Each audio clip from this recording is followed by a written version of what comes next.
C'est pas trop indiscret, je voulais savoir la réaction de vos parents quand vous leur avez annoncé que vous étiez homosexuel.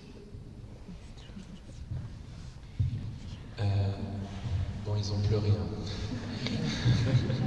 Je dis ça, c'est pas drôle, mais c'est.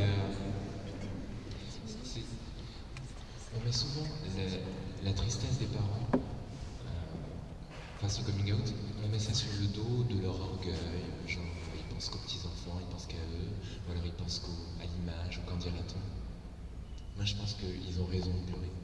Et je remercie d'ailleurs les parents qui ont pleuré, je l'écris dans mon livre. Je remercie les parents qui ont pleuré parce que, mine de rien, quand on leur annonce notre homosexualité, on leur annonce en gros qu'on rejette la différence des sexes, que eux, ils ont essayé de vivre comme ils pouvaient. Donc on rejette une partie de leur âme.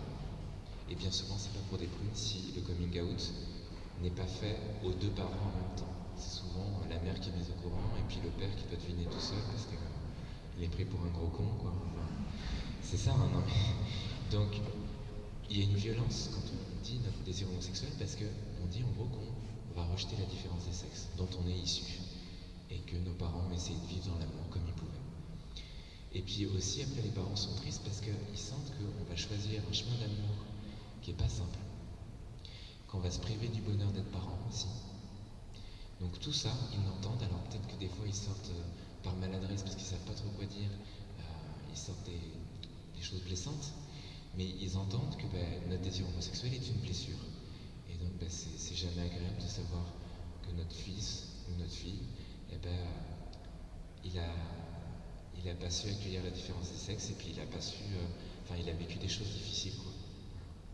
Donc mes parents ont pleuré, mais maintenant je me suis réconcilié avec mon papa alors que les relations à l'adolescence c'était vraiment pas top. Et maintenant c'est même la personne avec qui je m'entends mieux dans ma famille, même si je m'entends bien avec ma famille, mais voilà. Donc c'est beau je trouve que la réconciliation avec moi-même et mon homosexualité coïncide avec la réconciliation avec mon papa.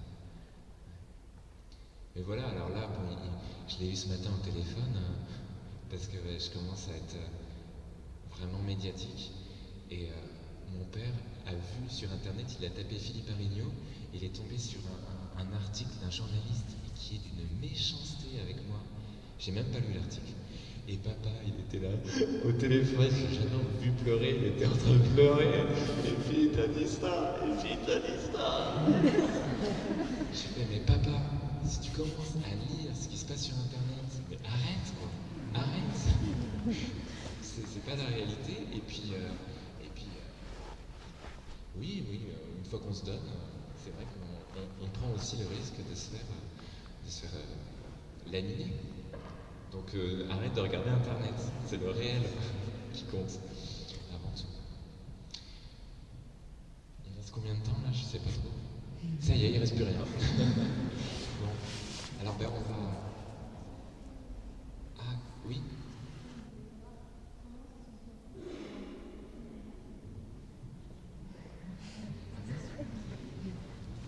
Comment se sont passées vos relations garçon-fille? Ça va être vite réglé. Non, en fait. Non mais. J'ai essayé avec une fille, avec ma meilleure amie. Ça n'a pas marché. Mais. Ah, mais en amitié. En amitié, oui. J'étais toujours fourré avec les filles. Quand j'étais petit et sur la cour d'école, voilà, je jouais à la corde à sauter. J'étais toujours fourré avec les filles. Mais c'est pas pour ça que je les aimais. Et c'est pas pour ça que j'aimais leur univers, mais c'était celle qui m'éloignait c'était l'univers qui correspondait le plus à ma fuite du réel.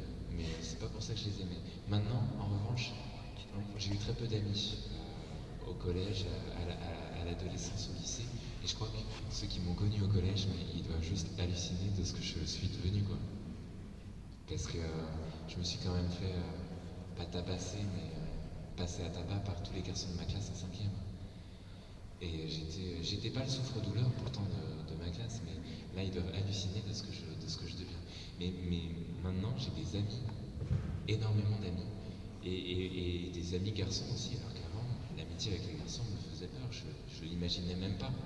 Et maintenant, et avec les filles, j'ai un rapport beaucoup plus de garçons et donc beaucoup plus amical et beaucoup moins intéressé.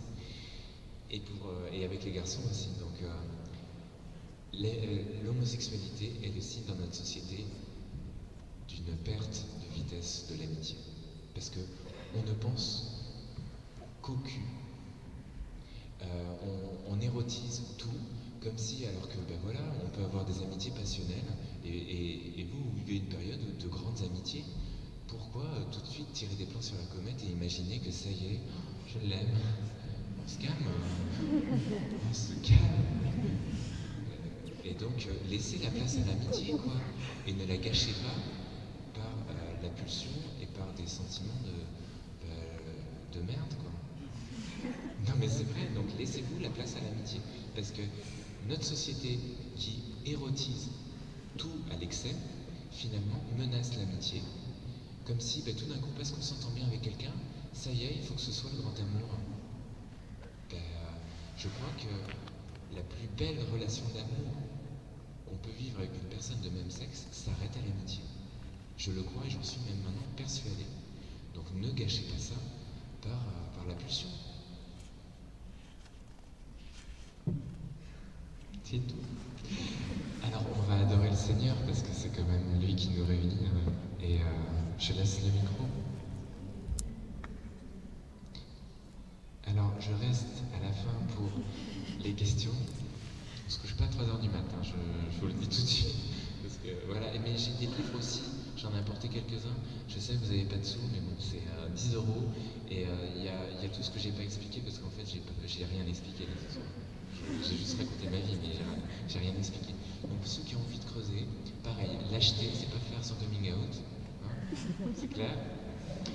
Donc vous pouvez l'offrir, vous pouvez l'acheter. Et je suis là aussi pour vos questions.